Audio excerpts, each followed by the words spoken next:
And it was all new territory, obviously. I've never died before, obviously. I've never been placed on hospice. I really didn't know what the hell to do. I didn't know how to go forward. I didn't know how to. I didn't know how to do anything. You feel a lot of guilt, and at that moment during this time, the guilt was heavy on my shoulders. Heavy on my shoulders. I felt guilty about what I was going to put my family through, what I was going to put my kids through, what I was putting my wife through, let alone my friends, my parents, my brother.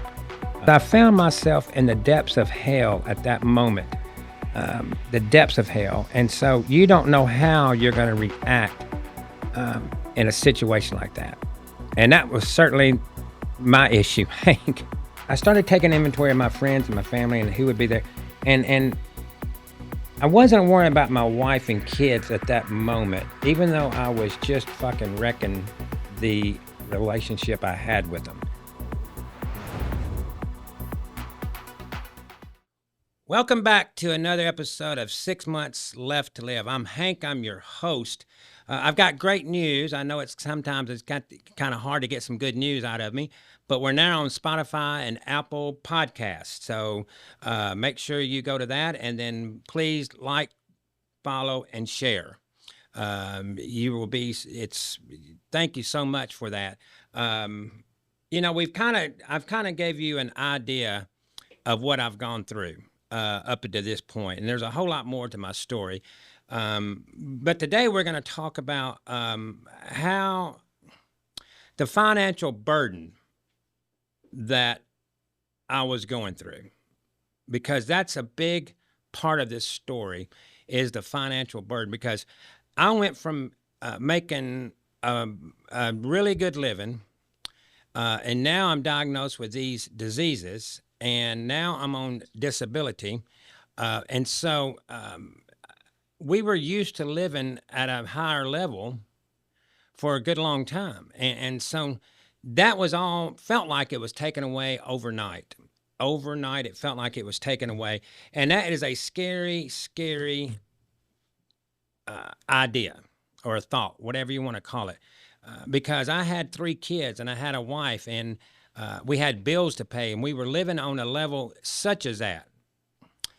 And so the dark side of all this is that not only were we in a hailstorm of me being in hospice and me falling apart at the seams, and the depression and the anger and the drinking and all those things contributing to that. Now we've got the financial side of it. Now, I don't know which one is worse. I really don't, because I certainly felt that pressure as well. And that's a scary, when you're looking at your kids and you're looking at these bills, and you're looking at bills, and not only that, but you're looking at your livelihood, and now that money is drying up, and it's drying up fast because I don't have that income coming in. So I didn't know what to do. I couldn't go out and get another job because I couldn't mess up my disability. I couldn't go back to my old job, which I would have loved to have done, because I can't go. I can't pass medical with my old job, not with the diseases I was diagnosed with. So I was in a predicament. I was in a tough predicament, and it was a scary, scary time. On top of everything else, it was a scary time. Scary. And I racked my brain. I didn't know what to do. I had to find something that I couldn't report it to the government. I was a sales manager, an executive for a long time. And so I can't, and the way that this disease was affecting me, I couldn't go out there and do manual labor. Now I was still driving, and I still had a voice, and I still was one heck of a salesman. I still am to this day. But as far as going out there earning extra money, I really did not know what to do. honest to God, I did not know what to do. Um, and so, I mean, I thought about it. I thought about every which way I could to make money, every which way I could. And it was just so worrisome to me and my wife. And the kids knew money was getting tighter, but we try not to let the kids know too much. We were still putting food on the table. We were still doing small things, but the vacations have kind of slacked up a little bit. The gifts have kind of slacked up a little bit. But I really, it was an awful time. Not only did I have my illness, but the pressure of that was just terrible. And I say this, it's not, when I talk about this, this is not, this is the way I did it through this point. This is the way I did. If you ever find yourself in that situation, whatever it is, you're going to have to figure it out yourself, because I certainly did not have a manual and said, okay, do step A, step B, step C. I didn't have that. I had to figure it out myself, and I was figuring it out on the fly. And so each problem that came up, I'd had to sit there and think about it. I'd pray about it. I'd figure something out. I'd do all that. So I guess this was my kind of, I don't want to say this was a break, but I guess it was a small break as far as the financial goes. I was down at the local car wash one day, and it was during the middle of the day, and I was just waiting for the car to go to get done, and I was started talking to this black gentleman. This is not his name because I'm changing his name, but let's just call him Barry. And he was extremely nice, extremely nice. But I could tell that he was, his demeanor, his personality, he had a lot of gold chains. He pulled out a wad of cash. So I knew that he was probably selling drugs, just the way he was talking. Not that I knew a lot about selling drugs, but you can just tell. And so we became friends. Believe it or not, two opposite people became buddies. And he was just, I still talk to him to this day. Now, I never knew his last name. I never wanted to know his last name. He never knew my last name. But we certainly started talking and all that stuff. And I told him my story, and I told him what I was facing and what I was going through, and the financial burden that I was under. And he was, I think he took a big risk, because here I am, this cleaned up, nice shaven executive, or used to be an executive. And I'm talking, to this type of person. And he said, why don't you join me? And I think we could reach an audience that I'm not able to get to. Or I think we could reach customers that I'm not able to sell. And there I was, sitting there at middle in the afternoon on a Tuesday afternoon, and I said, what are you exactly talking about? He goes, well, you know what I do. I sell drugs. I said, okay.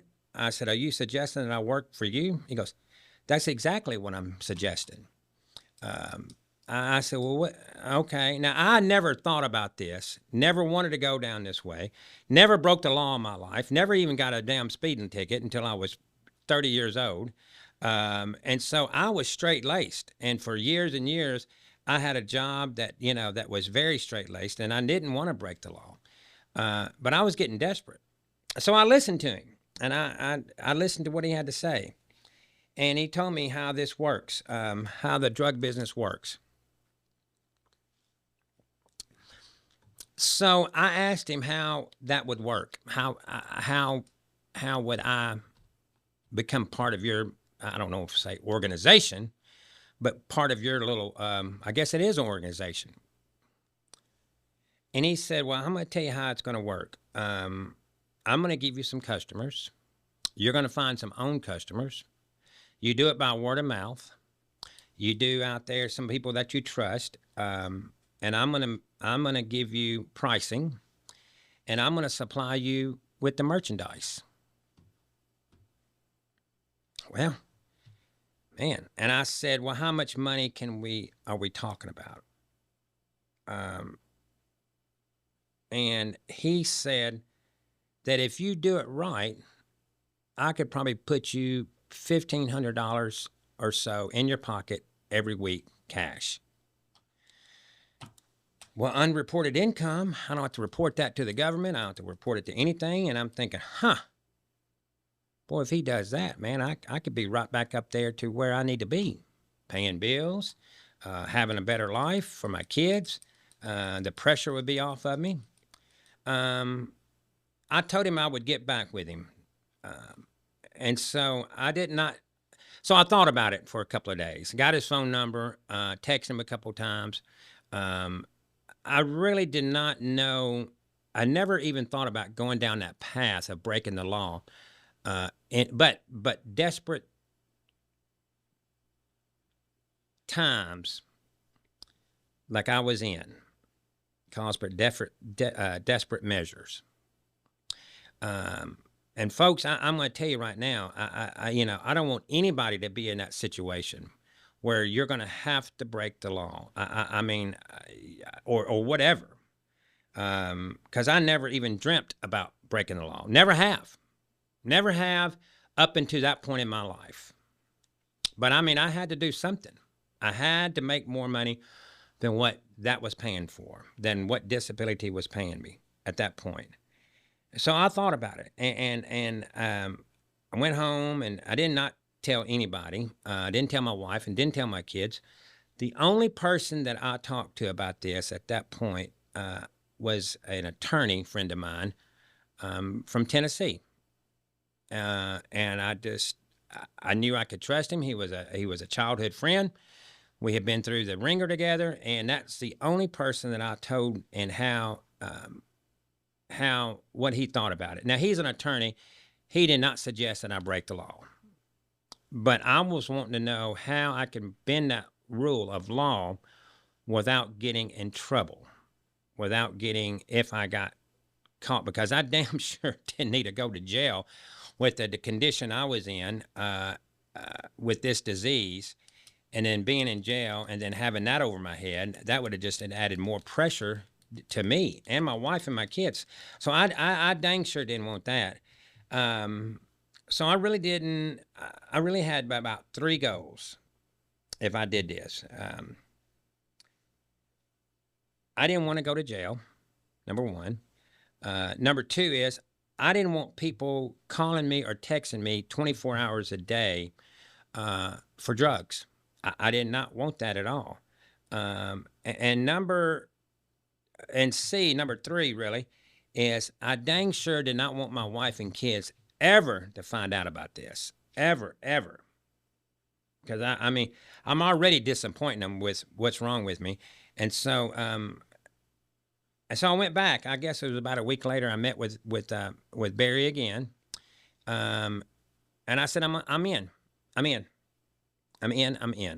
You tell me what I need to do, and I will do it. Because I certainly had the guts to do it. I didn't want to do it, but I had the guts to do it because I had mouths to feed, bills to pay, and I had goals I wanted accomplished. And I was burning through cash since all this because, I mean, that money was cut in half. So I had to start replacing it with something. So I convinced myself that I was doing a good deed. I know that sounds crazy. It's stupid. It's a stupid idea.